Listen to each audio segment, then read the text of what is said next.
যুদ্ধ জয় করেছে ভারত। তিনি বাঁকুড়ার ছিলেন সেই দলের যারা চন্দ্রের মাটি ছোঁয়া গাড়ির গতিবিধি দেখছেন। চন্দ্রের সাফল্যের ছাত্রী এবং শিক্ষকদের উদ্দেশ্যে আবেগঘন বার্তা পাঠালেন কৃষাণু। নিজের স্কুলের ব্যাপারে কথা বলতে গিয়ে বারবার গলা কেঁপে উঠেছিল।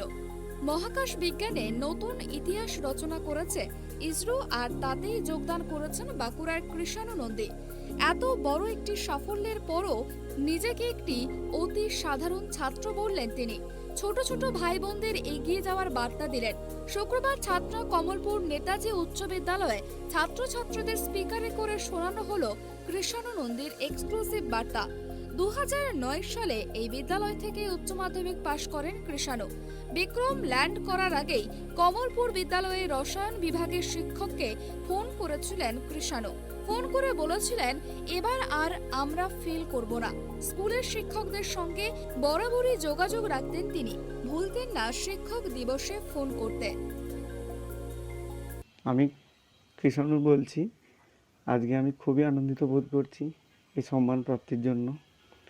আমি আজীবন যাদের ছত্রছায়ায় বেড়ে উঠেছি এবং যাদের আশীর্বাদ ও ভালোবাসা আমার সাথে সবসময় থেকেছে প্রতিটি কর্মকাণ্ডে, তারা আজকে আমার সাথে পুনরায় যোগাযোগ করেছেন, যেটা আমার কাছে খুবই সম্মানজনক এবং আশীর্বাদ স্বরূপ। আমার কথা বলতে বলতে গলা কেঁপে উঠেছে, তবুও নিজেকে আমি স্থির রাখার চেষ্টা করছি। হয়তো বা পারছি না, তবু চেষ্টা করছি। আমার সামনের উপস্থিত যারা আমার কথা শুনতে পাচ্ছ, সেই পরম প্রিয় ভাই বোনেদের উদ্দেশ্যে বলছি, আমি এই স্কুলেরই 2009 ব্যাচের উচ্চ মাধ্যমিক পাস আউট। আমি যেই পজিশনেই থাকি না কেন, আজকে বা অদূর ভবিষ্যতে তার সিংহভাগ কৃতিত্ব আমাদের প্রতিটি শিক্ষকের। হয়তো আমার সময়ের অনেকেই বর্তমানে অবসর নিয়েছেন, অনেকেই বদলি হয়েছেন, বা অনেকেই হয়তো এখনও রয়েছেন। তাদের সকলকে আমার প্রণাম জানাই।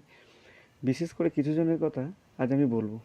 তন্ময়বাবু, সমীরণবাবু, আশিসবাবু, সুব্রতবাবু, অজিতবাবু, ভবতোষবাবু, দিব্যেন্দুবাবু এবং আরও অনেকের কথা, যাদের কথা আজ আমার মনে পড়ছে খুবই, যারা আমার পাশে আজীবন বটবৃক্ষের মতো ছায়া দিয়েছেন এবং যাদের প্রতিটি কথা মতাদর্শ আমার জীবনের চলার পথকে মসৃণ করেছে। ভাই বোনেদের উদ্দেশ্যে বলছি, তোমরা এমন একটি স্কুলের ছাত্রছাত্রী যা সুদীর্ঘ ইতিহাস ও ঐতিহ্য আছে। তোমাদের আমাদের সকলেরই কর্তব্য এই ঐতিহ্যের ধারাকে এগিয়ে নিয়ে যাওয়া। এই স্কুলের একজন অতি সাধারণ ছাত্র হতে পেরে আমি গর্বিত।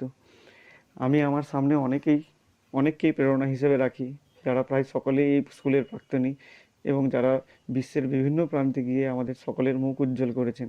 তোমরাও এই পথের শরিক হও এবং এই স্কুলের নাম উজ্জ্বল করবে, এই আশা রাখি। আজ আমি অনেক কথাই বলতে চাইছি। আমার স্কুল জীবনের প্রতিটি মুহূর্ত আমার চোখের সামনে ভেসে উঠছে, কিন্তু সময়ের অভাবে তোমাদের সাথে হয়তো শেয়ার করতে পারছি না। কিন্তু কথা দিচ্ছি, সামনে কিছু মাসের মধ্যেই তোমাদের সাথে আমি সশরীরে মিলিত হব। কালকে আমাদের দেশ যে ইতিহাস তুলে ধরেছে সারা বিশ্বের সামনে, তাতে প্রত্যক্ষ বা পরোক্ষভাবে সকলেরই অবদান রয়েছে। সবশেষে সকলকে ধন্যবাদ জানাই, মাস্টারমশাইদের প্রণাম জানাই। সকলেই ভালো থাকবেন, সুস্থ থাকবেন, এই কামনা করছি ঈশ্বরের কাছে। এবার আমি রাখি। কৃষাণুর স্কুল কমলপুর নেতাজি উচ্চ বিদ্যালয়ের প্রধান শিক্ষক তন্ময় বন্দ্যোপাধ্যায় জানান, তারা ওকে বলেছিল আসার জন্য, কিন্তু সামনেই বোধহয় সূর্যযানের একটি প্রজেক্ট রয়েছে। চাঁদের পরে বার, তাহলে কি সূর্যতেও সক্রিয় ভূমিকা পালন করবে বাঁকুড়ার কৃষাণু? কৃষাণুর মতো যে উজ্জ্বল রত্ন আপনাদের স্কুল থেকে বেরিয়েছে, কি বলবেন? দেখুন, কৃষাণু আমাদের স্কুলে বেশ কিছু উজ্জ্বল ছাত্রের মধ্যে একজন।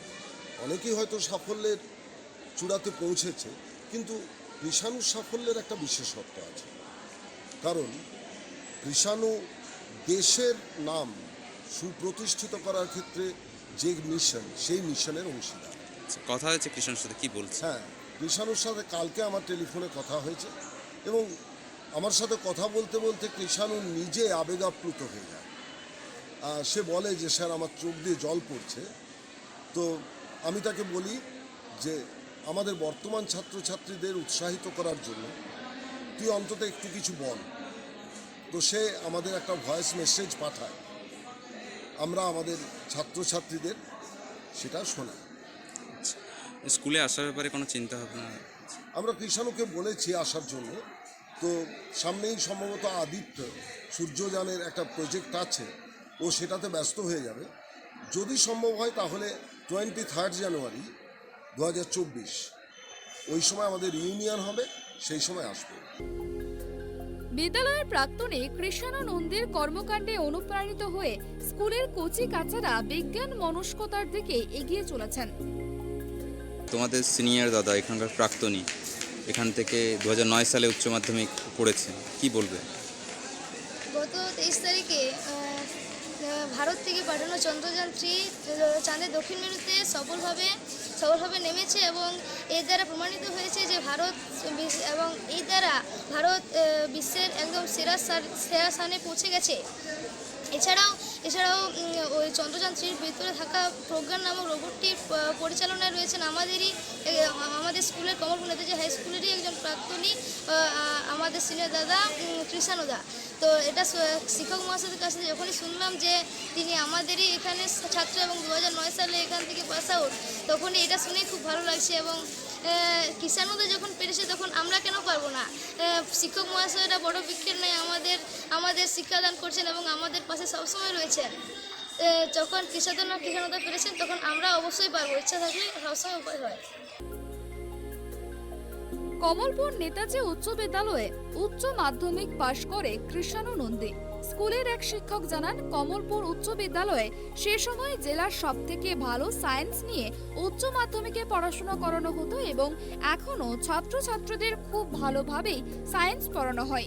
তাই মাধ্যমিকের পর সায়েন্স নিয়ে উচ্চ মাধ্যমিকে পড়তে ছাত্রার কমলপুরে ভর্তি হয় কৃষ্ণ এবং হোস্টেলে থেকে সে পড়াশোনা করে। কৃষাণুকে দেখেছিলাম 2007 সালে, সে পড়তে এসেছিল একটা প্রত্যন্ত গ্রামের স্কুল থেকে। এখানে 11-12-এ আমি যেটুকু তাকে দেখেছি তার মধ্যে একটা অদ্ভুত পরিমিতি বোধ ছিল। সে সবসময় কোথায় গুরুত্ব দিতে হবে সেটা যেন বুঝতো। আসলে সবসময় একটা ঘটনা ঘটে, সাফল্য তো অনেক পরে আসে, তার আগে একটা মানসিক পরিণমন এবং একটা বুদ্ধিবৃত্তির বিকাশ সেটা যেন শুরুতেই প্রকাশ হয়ে যায়। আমরা তখনই জানতাম যে ওই ছেলেটি অন্তত বিষয়টা গভীরতা নিয়ে পড়ে, যেটা আমাদের বিজ্ঞানের বিষয়ে পড়ার জন্য একটা অত্যন্ত গুরুত্বপূর্ণ জিনিস। কৃষিজীবী পরিবারের ছেলে হয়েও সে এমন একটা উচ্চতায় নিজেকে নিয়ে গেছে যার জন্য তার পরিবারও আজকে গর্বিত। এবং আমাদের কমলপুর স্কুলের নতুন যুগের যে ছাত্রছাত্রীরা রয়েছে তারাও তাদের দাদার সাফল্যে এক হয়ে কালকে আমাদের স্কুলের প্রাঙ্গণে একটা অনুষ্ঠানে সমবেত হয়েছিলাম। দিনেক আগে কৃষ্ণর ইসরোর অফিস থেকে আমার কাছে একটা ফোন এসেছিল, তাতে আমার সঙ্গে যোগাযোগও আছে, টিচার্স ডেতে আমাকে ফোন করে, আমাকে মিস করে। তো সেই সূত্র ধরে বলছি, তখনও ও আমাকে বলেছিল যে স্যার এবার আর আমরা ফেল করব না, এবার আমরা উতরে যাব মনে হচ্ছে। রাজশ্রী দে সরকার নামে এক পড়ুয়া জানান, কৃষ্ণদার জন্য তারা খুব গর্বিত। আগামী দিনে তারা প্রত্যেকেই তার পথ অনুসরণ করবে এবং দেশের জন্য কিছু করার চেষ্টা করবে। কেমন লাগছে কৃষাণুদা তোমাদের সিনিয়র, এখানকার প্রাক্তনী, সেই রকম একটা কাজে যুক্ত রয়েছে? কৃষ্ণদা যখন জানতে পারলাম যে চন্দ্রযান 3-র ব্যাপারে যুক্ত আছেন, আমাদের স্কুলে যিনি পড়ে গেছেন 2009 সালে, সেই স্কুলে আমি পড়ছি, এটা জেনে আরও বেশি ভালো লাগছে যখন জানতে পারলাম। তিনি শুধু ভারতে নয়, বিশ্বের মধ্যে আমাদের স্কুলকে একটা গর্বের জায়গায় তুলে ধরেছেন। আমি চাইবো যে, আমার ইচ্ছা ছিল যদি আমিও তার সাথে সহপাঠী হয়ে কাজ করতে বা সহপাঠী হিসেবে পড়তে পারতাম। আর যদি আমার অনুরোধ যে তিনি যেন একবার এসে পড়ে আমাদের স্কুলে আমাদের কিছু গাইডেন্স দেন যে কীভাবে তিনি সামনে এগিয়ে গেছেন, আমরাও যাতে কীভাবে এগোতে পারবো। আশা করছি তিনি যখন এই স্কুলে পড়ে পেরেছেন আমরা সবাই এভাবে পারবো। চন্দ্রযান চাঁদের বুকে সফল অবতরণ করার পর তার বুক থেকে বেরিয়ে আসে প্রজ্ঞানকে পরিচালনা করতেই কাজেই আপাতত দম ফেলার ফুরসত নেই কৃষাণুর। চন্দ্রযান অবতরণের পর ইসরোর বিজ্ঞানীদের উদযাপনের যে ছবি সরাসরি সম্প্রচারে ধরা পড়ে তাতে দেখা যায় সেই উচ্ছ্বাসে যোগ দিয়েছেন কৃষাণুও। কৃষাণুর এই সাফল্যে গর্বিত তার পরিবার, আত্মীয় স্বজন, বন্ধু বান্ধব, গ্রামের মানুষ, এমনকি কৃষাণুর ছোটবেলার স্কুলও। সর্বত্রই চলছে কৃষাণুর সাফল্যের উদযাপন। বাঁকুড়া থেকে সঞ্জীব মল্লিকের রিপোর্ট, ট্রাইব টিভি।